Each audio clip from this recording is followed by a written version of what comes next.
নমস্কাৰ প্ৰিয় বন্ধুবৰ্গ, ডিজি ব্লগৰ আন এটি নতুন ভিডিঅ'লৈ স্বাগতম। আৰু আজিৰ পৰা প্ৰায় 1 বছৰমান আগত ভাৰতীয় সৈন্য আৰু আমেৰিকান সৈন্য, ভাৰতীয় সৈন্যৰ যি আছাম ৰেজিমেণ্ট আছে, সেই আছাম ৰেজিমেণ্ট আৰু আমেৰিকান সৈন্যৰ মাজত জইণ্ট এক্সাৰচাইজ হৈছিল। আৰু তাত এটা গীত খুব ভাইৰেল হৈছিল, বদলু ৰাম কা বদন জমিন কে নিচে হে তো ফিৰ ভি हमको राशन मिलता है।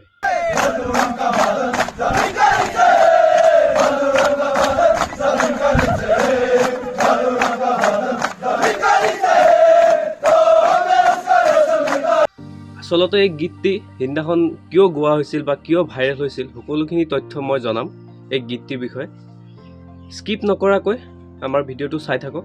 গীতটিত কোৱা হৈছে বদলু ৰাম কা বদন জমিন কে নিচে হে তো ফিৰ ভি हमको राशन मिलता है। অৰ্থাৎ বদলু ৰাম এজন মানুহৰ নাম কৈছে, সেই মানুহজন মাটিৰ তলত আছে, তথাপিও তেওঁৰ নামৰ যিটো ৰেচন বা খাদ্য আমি পাই আছোঁ। আচলতে গীতটিত এই কথাষাৰ কিয় কৈছে? 1944 চনৰ ব্ৰিটিছ ইণ্ডিয়ান আৰ্মিৰ আছাম ৰেজিমেণ্টৰ 1st বেটেলিয়নৰ ৰাইফলমেন আছিল বদলু ৰাম, যিটো এই গীতত বৰ্ণনা কৰা হৈছে। তেওঁ এজন ৰাইফলমেন আছিল, তেওঁৰ নাম হৈছে বদলু ৰাম। আৰু সময় আছিল তেতিয়া দ্বিতীয় বিশ্বযুদ্ধৰ। 1944 চনত পোনপ্ৰথমবাৰৰ বাবে আছাম ৰেজিমেণ্টক দায়িত্বভাৰ দিছিল কোহিমালৈ। আৰু 1944 চনৰ 4 এপ্ৰিলৰ পৰা 22 জুনলৈকে চলা এই যুদ্ধত ভাগ লৈছিল অসম ৰেজিমেণ্টৰ সৈনিক জাপানীজ সৈন্যৰ বিৰুদ্ধে। আৰু এই যুদ্ধত শত্ৰুৰ সৈতে যুঁজ দি শ্বহীদ হৈছিল ৰাইফলমেন বদলু ৰাম।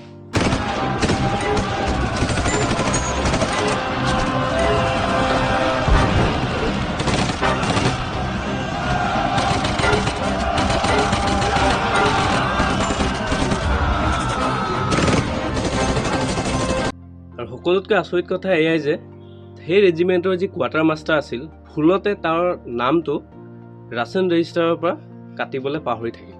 আৰু তেওঁৰ ভাগত যিবোৰ ৰেচন আছিল সেইটো প্ৰত্যেক দিনে আহি থাকিলে আৰু জমা হৈ গৈ থাকিলে। আৰু সেই সময়ত কোহিমালৈ সামগ্ৰী যোগান ধৰিবলগীয়া একমাত্ৰ যি পথ আছিল, সেই পথ জাপানীজ সৈন্যই ধ্বংস কৰি দিছিল, যাৰ বাবে সামগ্ৰী যোগান ধৰিবলৈ খুব অসুবিধা হৈছিল।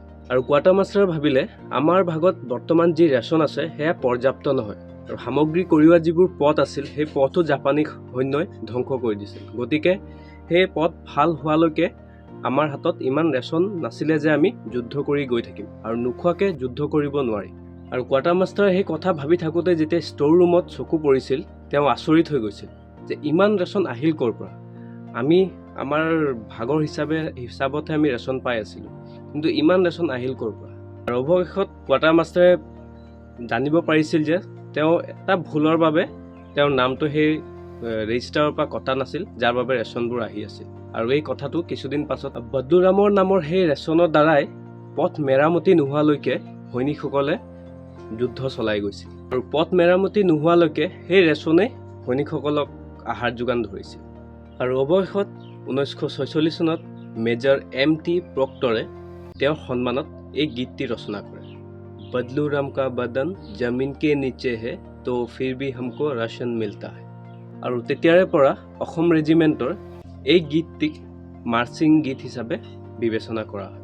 তেন্তে বন্ধুবৰ্গ, আজিৰ এই ভিডিঅ'টো কেনেকুৱা লাগিলে কমেণ্ট কৰি জনাব, আৰু বদলু ৰামৰ কাহিনীটো কেনেকুৱা লাগিলে কমেণ্ট কৰি জনাব। আৰু বদলু ৰামক সন্মান জনাই আজি এই ভিডিঅ'টো আমি ইয়াতে সমাপ্ত কৰিম। ধন্যবাদ।